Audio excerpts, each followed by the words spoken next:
Welcome to the French Chef. I'm Julia Child, and here are raw scallops. Scallops in French are called Coquilles St.Jacques. Coquille means shell, and St.Jacques was the apostle St. James, who, according to legend, was buried in Santiago de Compostela in Spain. In the Middle Ages, pilgrims from all over the world visited his grave, and when they came back, they were entitled to wear this little coquille or shell in their bonnets. And so in France, they always call scallops Coquilles St.Jacques. That's a nice little story. Now, here are our scallops, and they look like this. They're sweet as a nut when fresh, as they ought to be. And if you buy them in a frozen package, be sure that there's no block of frozen water at the bottom of the package, which shows they've been defrozen and refrozen. But they freeze very well, and you can always tell by smelling them. They should just smell good enough to eat just as they are. We're going to do two recipes today. We're going to do some of the small scallops like this. These are not Cape's Bay scallops, which are very nice and twice as expensive. These are just large scallops cut up into small pieces, and we will saute them.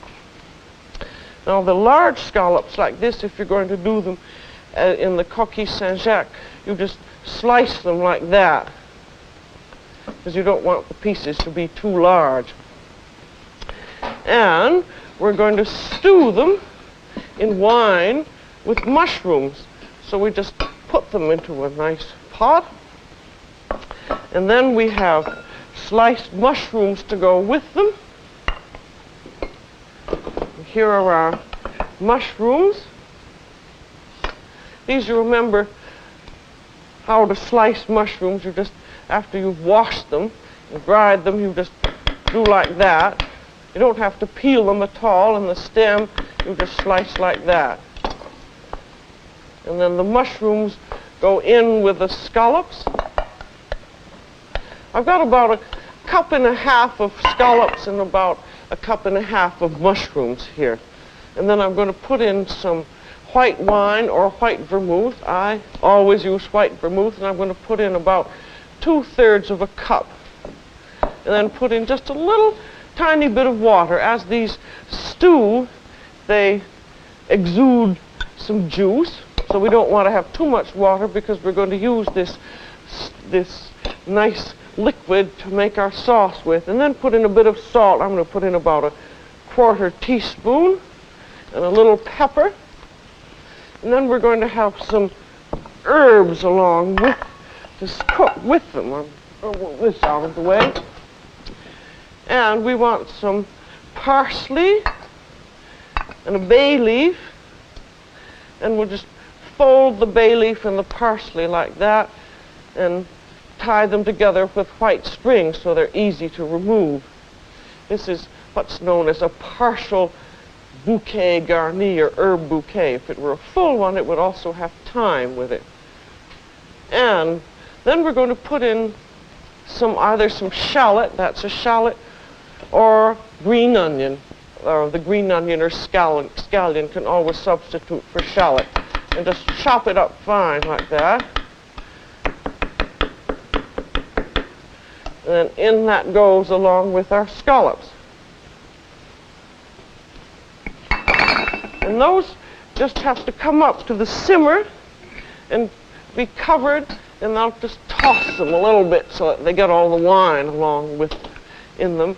And they get covered and will just be simmered very slowly for about 5 minutes. And while they're simmering, I'll put them back on the back burner. And now our stewed scallops are done, and I'm going to put these aside, and we're going to make our sauce. And this is going to be one of the fundamental French sauces. It's called a velouté de poisson, and a velouté just means a white meat or fish stock, and a roux, which means butter and flour cooked together. and it's very much like a bechamel sauce. And it's one of the fundamental sauces in French cooking. They call it une sauce mère, or one of the mother sauces. Now these have only cooked about 5 or 6 minutes. You don't want to overcook them. And you just pour them out. Make sure I get them all out now.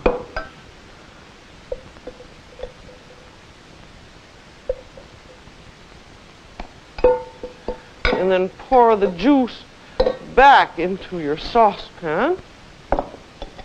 And then we want to boil that down,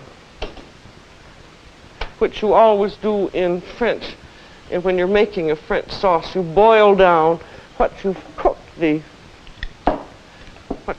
things in. There's our little parsley thing. You see how easy that is to get out. And then we're going to make the base for our sauce.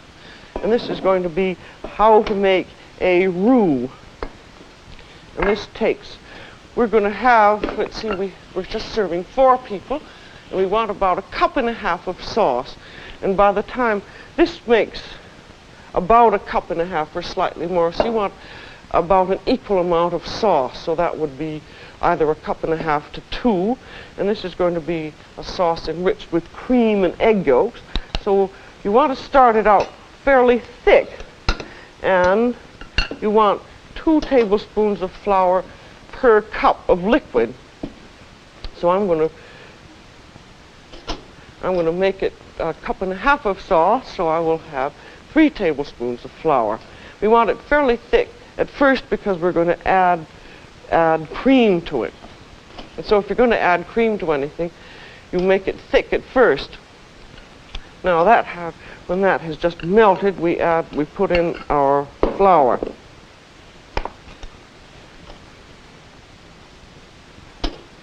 Now this sauce is differently made than many American sauces, only in that you always cook the flour and the butter together. And the point of cooking the flour is so that you don't get that awful pasty taste of a terrible floury sauce. And when the flour and butter are cooked together, that takes out that raw taste of the flour. And when you've reduced your cooking liquid, that gives you a wonderful taste to your sauce. And just remember that if you run into any recipes that say melt the butter, stir in the flour, and then blend in the liquid, remember that rather than doing that, if you just cook the flour slowly for about 2 minutes, you're going to get a much smoother and nicer tasting sauce. I don't know why some recipes, a lot of these recipes don't tell you to cook it. Maybe they think we're all too stupid and we burn the flour. I don't know.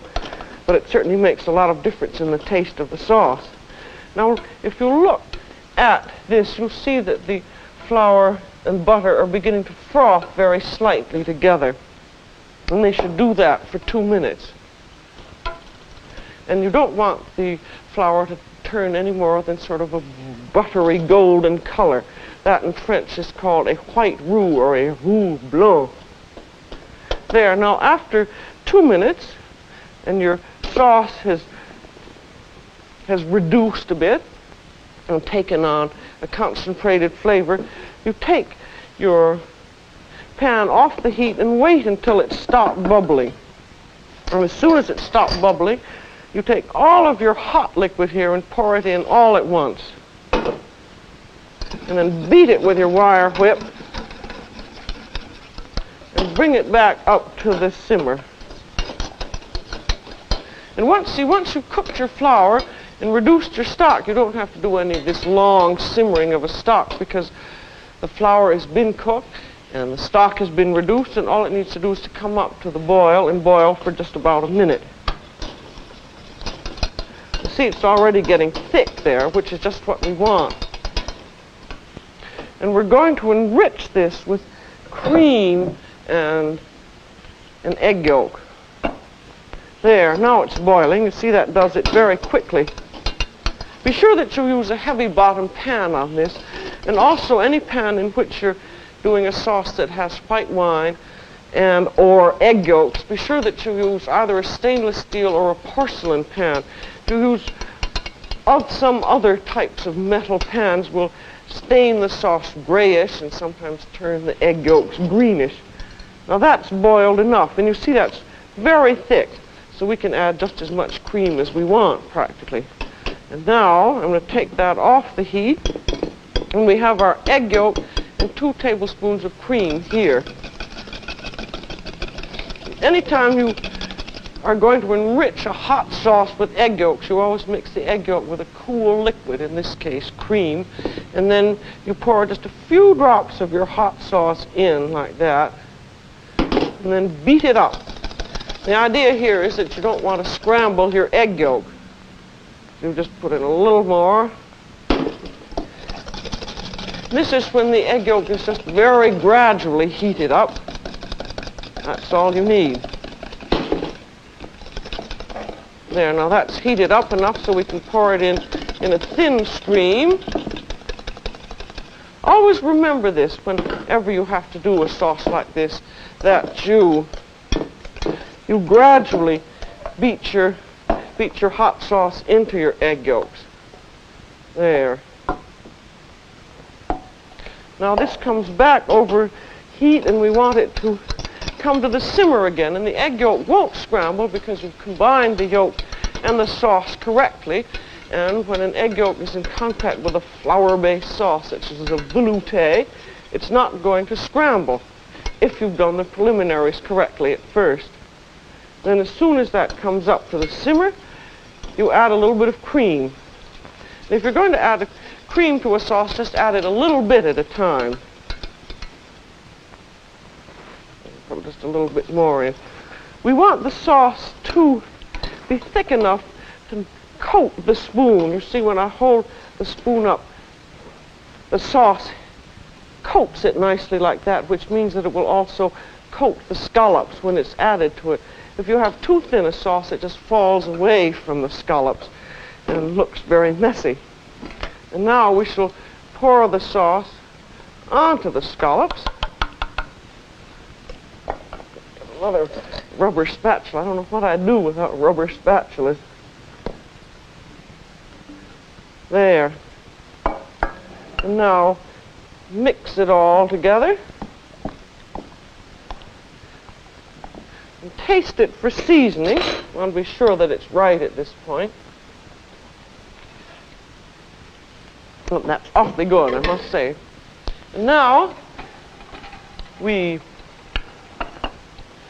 put the sauce into the scallop. We put the scallops into the buttered. These are buttered shells. These you can get at your hardware store or fish market usually. And if you can't get them, get just any kind of a little fireproof dish. These hold about half a cup. Or you can put the whole thing into a big, large oven-proof dish. We had these so that they could be for individual servings.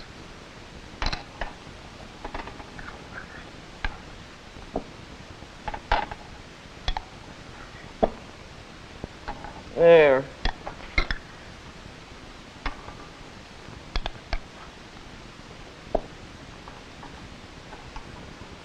And then put a little bit of grated cheese on, and they're ready for the broiler. This is grated Swiss cheese.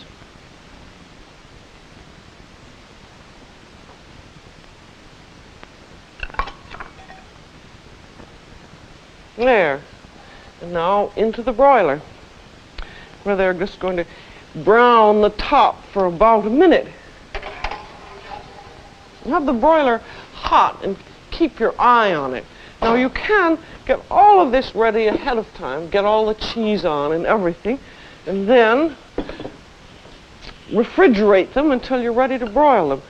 And if they're cold and refrigerated, you'll have to put the broiler on rather low so that they can just heat through.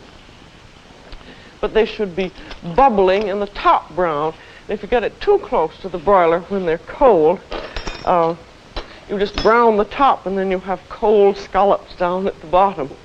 That's your only problem in doing it ahead of time. Now, let's see how they are. You have to keep your eye on. That's doing very nicely. I remember the first time I ever did some cooking, read a cookbook about